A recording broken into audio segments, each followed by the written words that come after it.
Materi selanjutnya kita akan membahas mengenai use case specification. Jadi dalam materi ini kita membahas apa itu sebenarnya use case specification dan bagaimana kita menggunakan dokumen tersebut. Jadi dokumen use case specification itu sendiri adalah dokumen yang digunakan untuk memperlihatkan detail alur dari use case yang telah disusun oleh analis sistem sebelumnya. Jadi pada dokumen ini kita akan memberikan beberapa hal detail terkait use case yang telah kita bangun sehingga akan lebih mudah dibaca oleh programmer maupun oleh klien kita. Jadi di dalam sebuah dokumen use case specification terdapat beberapa field. Yang pertama brief description. Field ini berisi deskripsi singkat dari use case yang akan kita deskripsikan atau yang akan kita jelaskan. Jadi misalnya kemarin kita membuat use case mengenai peminjaman buku. Nah, di sini kita jelaskan peminjaman buku itu berisi apa, dilakukan oleh siapa, dimulai di bagaimana dan selesainya bagaimana. Kemudian flow event itu menjelaskan alur dari kegiatan dilakukan oleh aktor, mulai dari inisiasi hingga selesai dieksekusi. Jadi terdapat dua jenis flow. Yang pertama basic flow, yaitu di mana kegiatan dilakukan oleh aktor tanpa melakukan alternatif tertentu atau tidak terjadi kesalahan tertentu ketika penginisiasian hingga selesainya sebuah event. Kemudian ada alternative flow. Dalam alternative flow ini akan dieksekusi jika terjadi kesalahan atau ada sebuah alternatif tertentu yang bisa dilakukan oleh user. Misalnya, untuk alternative flow jika terjadi error. Misalnya ketika seorang login, kemudian terjadi kesalahan penginputan password, maka apa yang harus dikeluarkan oleh sistem dan bagaimana aktor bertindak itu dijelaskan di alternative flow.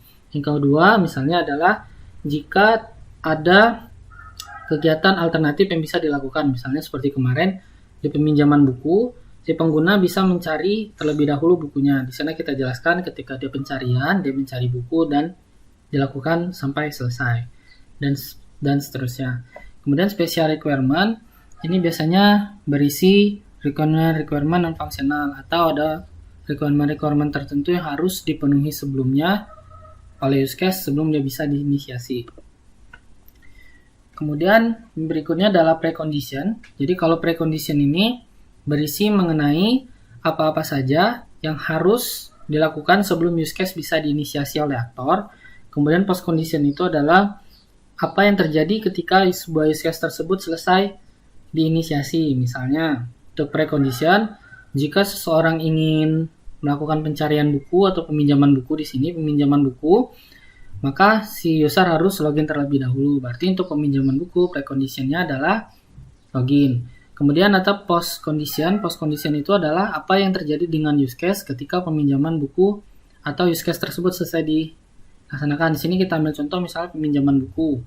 Jadi ketika peminjaman buku selesai, apa yang diberikan oleh sistem? Misalnya ketika dia berhasil meminjam, akan keluar buku sedang diambil oleh pustakawan. Atau jika misalnya gagal dieksekusi, maaf buku tidak ditemukan misalnya ketika melakukan pencarian dan sebagainya.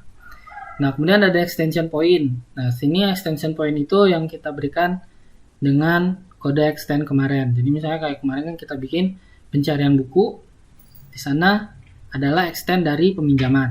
Nah, di sini kita tuliskan extension point-nya berarti peminjaman buku, extension point pencarian buku. Seperti itu. Selanjutnya akan kita berikan tutorial mengenai pengisian dokumen UCS tersebut. Berikut adalah tampilan dari sebuah dokumen use case specification. Jadi pada bagian yang pertama, kita isi dulu nama use case-nya apa. Misalnya di sini use case peminjaman buku. Nah, di sini kita tuliskan saja deskripsinya. Jadi misalnya deskripsinya use case ini dilakukan oleh user untuk melakukan peminjaman buku pada sistem perpustakaan. Nah, kemudian di sini hanya kita isi aja. Misalnya aktor action yang pertama mungkin dia melakukan atau menginput kode buku. Sistem respon sini akan memperlihatkan misalnya memperlihatkan ketersediaan buku.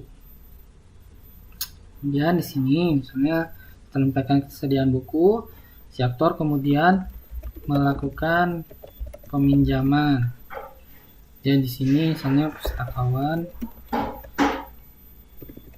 diberikan notifikasi peminjaman.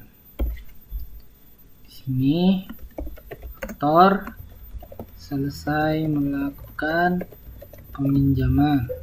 Di sini misalnya sistem memberikan konfirmasi peminjaman. Nah, ini contoh salah satu flow dari peminjaman buku. Misalnya seperti ini flow-nya setelah kita lakukan analisis sistem. Nah, kemudian di sini kita bisa bikin alternatifnya. Misalnya kita bikin di sini alternatif flow-nya. Yang pertama, jika kode buku salah. Di sini kita bisa masukkan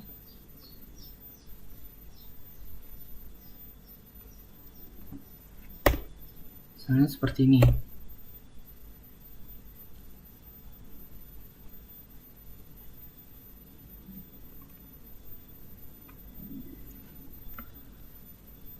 Misalnya user memasukkan kode buku, sistem tidak bisa menemukan kode buku dan menampilkan error. User memberikan kode buku yang lain, dan seterusnya. Ini yang kita misalnya ada satu flow lagi di sini. Misalnya jika si user melakukan pencarian terlebih dahulu, melakukan pencarian buku, kita buat di sini. User melakukan pencarian kode buku berdasarkan kata kunci. Di sini sistem memberikan hasil pencarian buku. Kemudian di sini baru user memilih buku yang ada dalam hasil pencarian dan seterusnya. Jadi seperti ini bentuknya alternative flow. Kemudian special requirement, misalnya di sini kita bikin terlebih dahulu. Misalnya yang buku yang dipinjam harus memiliki stok. Kemudian buku hanya bisa dipinjam buku misalnya di sini mahasiswa hanya bisa meminjam maksimal 3 buku dan seterusnya. Jadi ini disesuaikan dengan hasil analisis kalian.